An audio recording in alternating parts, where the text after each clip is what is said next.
Hi, this is me Deepika. ഇന്ന് ഞാൻ നിങ്ങൾക്ക് വക്കാലത്ത് എന്താണെന്നും അതെങ്ങനെ എഴുതണമെന്നും പറഞ്ഞു തരട്ടെ. തുടക്കം തന്നെ പറയട്ടെ, ഞാനൊരു ജൂനിയർ അഡ്വക്കേറ്റ് ആണ്. അതുകൊണ്ട് പറയുന്നതിൽ തെറ്റുകുറ്റങ്ങളുണ്ടെങ്കിൽ ക്ഷമിക്കുക. വക്കീലാകാൻ പഠിക്കുന്ന നിയമവിദ്യാർത്ഥികൾക്കും എന്നെ പോലെ പുതുതായി എന്നോട് ചെയ്തു വന്ന വക്കീലമാർക്കും പിന്നെ സാധാരണക്കാരിൽ സാധാരണക്കാരായ ഓരോ ആളുകൾക്കും മനസ്സിലാകും എന്ന വിശ്വാസത്തോടെ പറയട്ടെ. Vakalat means a formal legal document that grant an advocate the authority to represent a client in court. By signing it, a client gives their lawyer permission to file documents, appear before the judge, and present arguments on their behalf. എന്താല്ലേ, ഇനി ഞാൻ നിങ്ങൾക്കിത് എനിക്ക് മനസ്സിലായ ഭാഷയിൽ പറഞ്ഞു തരട്ടെ.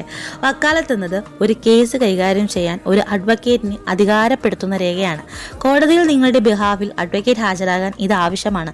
കക്ഷി വക്കാലത്തിൽ ഒപ്പിട്ട് കഴിഞ്ഞാൽ ആ കേസുമായി ബന്ധപ്പെട്ടിട്ടുള്ള അപ്പിയറിങ്ങും വിസ്താരങ്ങളും ഒക്കെ നടത്തുന്നത് പിന്നെ ആ വക്കീലായിരിക്കും. ഒരു കേസിൽ ചിലപ്പോൾ ഒന്നിൽ കൂടുതൽ കക്ഷികൾ ഉണ്ടാവാം. അത് എത്ര തന്നെ ആയാലും ഒരു വക്കീലിന് ആ ഒറ്റ വക്കാലത്തിൽ അവരുടെ എല്ലാ വക്കാലത്ത് ഏറ്റെടുക്കാം. ഒരു വക്കാലത്തിൽ ഒരു വക്കീൽ മാത്രം ഉള്ളൂ എങ്കിൽ ഇപ്പോഴത്തെ പുതുക്കിയ കണക്ക് പ്രകാരം 171 രൂപ കോർട്ട് ഫീ ആയിട്ട് ആ വക്കാലത്തിൽ അടച്ചാൽ മതിയായിരിക്കും.